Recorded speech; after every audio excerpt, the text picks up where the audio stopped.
Okay, not sure I can pull off all of the last problems on the last video, but let's see what we can do. All right, so here we go. So if we're going to solve this by factoring, we're going to do this problem 3 ways. If we wanted to factor it, notice this problem was rigged to be very kind. We wanted 2 numbers whose product is 27, negative, and adds to 6. Well, a 9 and a 3 would fit the bill. But if their product is negative and their sum is positive, then the larger of the 2 has to be positive. And so that leads us with our 2 answers, negative 3, negative 9, and positive 3. This is rigged. This is the best kind of solution. This one is the not so nice solution. So remember, if we are solving it using the quadratic formula, and this isn't to try to scare anybody from the quadratic formula, because this works sometimes. This works all the time, even if the answers are imaginary. So we have to start with our formula. So there we go, opposite b plus or minus b squared minus 4ac over 2a. Now, the reason this is a little bit scary is not only do you have to memorize the formula, you also have to be pretty good at order of operations. So if you took 4 times 1 times negative 27, we'd get negative 108. That's 4 times 1 times 27. And this one is a positive 108 because we had a negative times a negative, all over 2a, which is 2. Now, this problem, we already know it's going to be a nice answer because we did it over here, and math does that.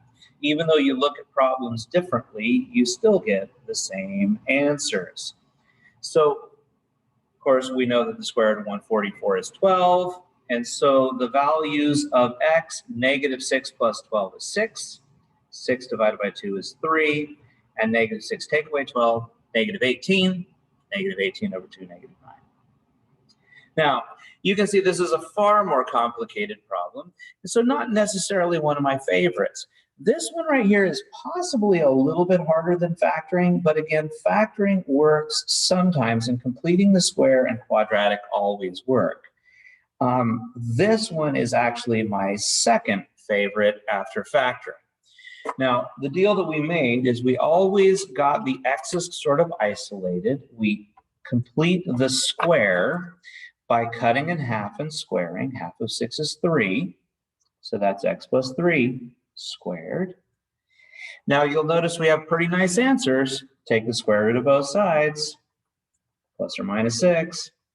And then, of course, to finish isolating x, let's subtract 3, and positive 6 take away 3 is 3, and negative 6 take away 3 is negative 9. Again, 3 solutions, all coming up with exactly the same answer. All right, so there we go. Now moving on to number 43. So we've got this big equilateral triangle. It's a hexagon, but we should know that if you take 360 and you divide it by 6, you get 60, and you should have seen enough 60-degree angles in here to know something's happening. So, of course, if the whole thing is 60, then this side is 30. And it tells me that the perimeter of this thing is 156. But of course, 156 divided by 6 isn't too bad. So this entire length right here is 26. So these pieces here are 13, making this one 13 roots of 3, and this one being 26. Because this right here is our good old friend, the 30, 60, 90 triangle. So, because that is a 30, 60, 90 triangle, I probably shouldn't have picked orange because that kind of did it. So this is 13, 13 roots of 3, and 26. So let's answer our questions. AC is 26. Angle B itself was all the way across was 60.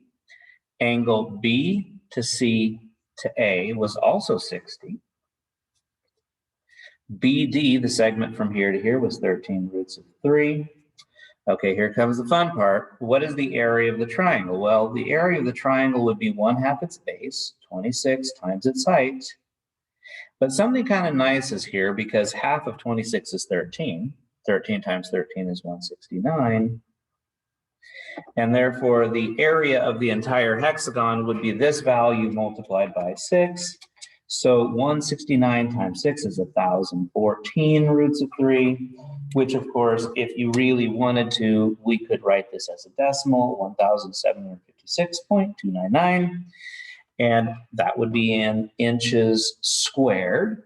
169 root 3, if you wanted to go decimals, would be 292.716. And again, this would be in inches squared as well. BD is in inches again. And I think that kind of sums that one up. And I think I'm going to go ahead and do our last video on 44 and 45 separately. All right. So hopefully that's good. I'll see you on the last two. Bye-bye.